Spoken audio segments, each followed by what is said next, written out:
Hey, salut tout le monde, on se retrouve pour une nouvelle vidéo où on continue notre expérimentation afin de montrer des techniques rapides, simples et efficaces à mettre en place pour vos compositions, pour vos scènes, afin de les agrémenter d'un rendu réaliste. Donc ici, on va vous montrer comment réaliser une forêt de manière rapide, simple et efficace qui pourra servir pour vos matte painting par exemple ou vos scènes représentant une vue de drone. Ce sera à vous de voir dans quelle configuration vous voulez l'adopter. Donc, juste avant cela, n'hésitez pas à vous abonner, lâcher un petit pouce bleu, un petit commentaire d'encouragement, ça fait toujours plaisir pour nous donner de la force. Venez nous rejoindre sur Instagram, TikTok, Twitter, Snapchat pour suivre toute notre actualité. C'est parti pour le tuto. Ok, donc on est sous Maya. Ici, donc comme vous avez pu le voir, on a 3 modèles d'arbres qui sont d'une qualité vraiment impressionnante. Donc ce sont 3 modèles d'arbres en high poly, c'est-à-dire qu'ils ont un nombre important de polygones. Chaque arbre fait à peu près en taille de fichier FBX entre 40 et 60 MO. Donc il sera vraiment impossible ici de les dupliquer pour créer une forêt, car ça rendrait vraiment, ça ferait bugger votre logiciel et ça le ferait sans doute cracher. Donc ici on va utiliser une technique avec Mesh qui va vous permettre de multiplier vos arbres ici en high poly pour obtenir un résultat vraiment impressionnant. Comme vous pouvez le voir ici, on a un aperçu de ces 3 arbres et comme vous pouvez le constater, ce sont vraiment des arbres vraiment très bien réalistes avec une qualité au niveau du rendu vraiment impressionnante. Et on va vous montrer justement comment pouvoir réaliser une forêt rapidement. Ici, on va exporter chaque arbre en allant dans l'onglet Arnold Scene Export. On va exporter en format ASS ici chaque arbre. Donc on va laisser les paramètres par défaut et on va renommer les arbres. Ici, on fera la même chose pour les 3 arbres. Donc je vais ouvrir une nouvelle scène où j'ai un terrain qui est déjà mis en place. Ici, c'est un simple plane où j'ai mis quelques bosses, on va dire, au niveau de différents endroits pour pouvoir bien ajuster ma forêt. Donc ce sera la base de ma forêt. Je vais juste mettre une petite caméra pour avoir le plan que je souhaite. Je vais mettre une focale à 20 pour avoir un grand angle. Je vais charger un stand-in dans Arnold Stand-in tous mes arbres. Je vais faire la même chose pour chaque arbre et je vais charger les 3 arbres que j'ai précédemment exportés en format ASS. Ensuite, je vais utiliser le système Mesh en sélectionnant les 3 arbres et aller cliquer sur le bouton Instancer et faire OK. Ensuite, on va aller dans l'onglet Mesh Distribute. On va utiliser dans le Input Mesh le plane qu'on a créé. On va ensuite utiliser le nombre de points. Dans un premier temps, on va le laisser, je pense, à 5000. Donc, ce sera plus judicieux dans un premier temps. Comme vous pouvez le voir ici, on a un seul arbre. On va aller tout de suite dans notre Mesh, sélectionner le node ID. Donc, comme vous pouvez le voir, on a directement nos 3 arbres qui s'affichent. On va mettre en ID Tap random.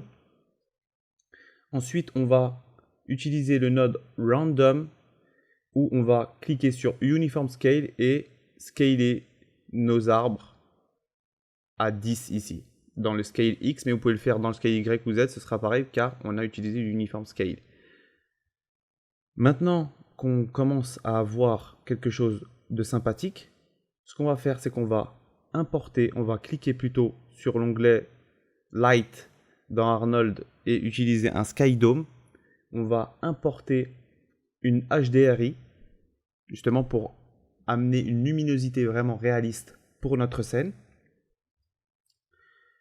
Choisissez bien votre HDRI, ce sera vraiment très important pour votre scène. Donc ensuite, on va la modifier, on va modifier plutôt l'angle du soleil afin d'avoir la direction du soleil là où on le souhaite. On va faire un petit rendu dans un premier temps afin d'avoir un aperçu de notre scène. Donc comme vous pouvez le voir ici, on a nos arbres qui sont dispatchés sur notre terrain. On voit qu'il y a un manque quand même d'arbres, donc il va falloir réajuster cela. On va aller dans le système de Mesh, on va aller dans Mesh Random, on va augmenter un petit peu la taille de nos arbres ici à 13. On va aller dans le Mesh Distribute et mettre le nombre de points à 7000. 10 000, on peut le mettre dans un premier temps, peut-être pour avoir un aperçu justement sur la quantité et sur la qualité justement de notre rendu. On peut voir ce que ça donne. Donc ici, on a vraiment un aperçu qui commence à être vraiment sympathique. On va modifier justement l'angle de notre caméra pour avoir un second point de vue qui va nous permettre d'avoir un aperçu différent. Et comme vous pouvez le voir, ici, il suffira pour vous de régler le mouvement de votre caméra pour avoir l'animation que vous souhaitez. Donc, on obtient quelque chose de vraiment sympa. On a quelques petits espaces encore au niveau du terrain qui sont visibles. Donc, ici, on a du gris. Il va falloir changer cela afin de faire quelque chose de vraiment sympa. Donc, à vous de voir en fonction de votre HDRI comment vous voulez placer la luminosité de votre scène. Ce sera très important.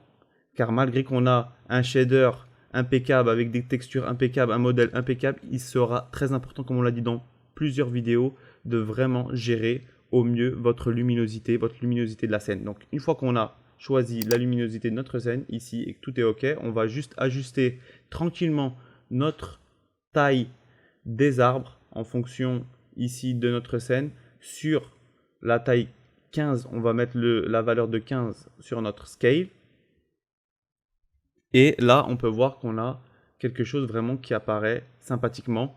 Et même si on a les petits trous dans notre plane ici, ce qu'on va faire, c'est qu'on va le sélectionner. On va mettre un shader AI standard surface classique. Et on va mettre une petite couleur verte qui va s'apparenter à de l'herbe. Et avec la distance de notre caméra, la hauteur, cela passera comme de l'herbe et on ne verra pas justement le subterfuge et ce sera quelque chose de vraiment impressionnant qui va se fondre avec notre forêt et vous allez avoir quelque chose de vraiment incroyable.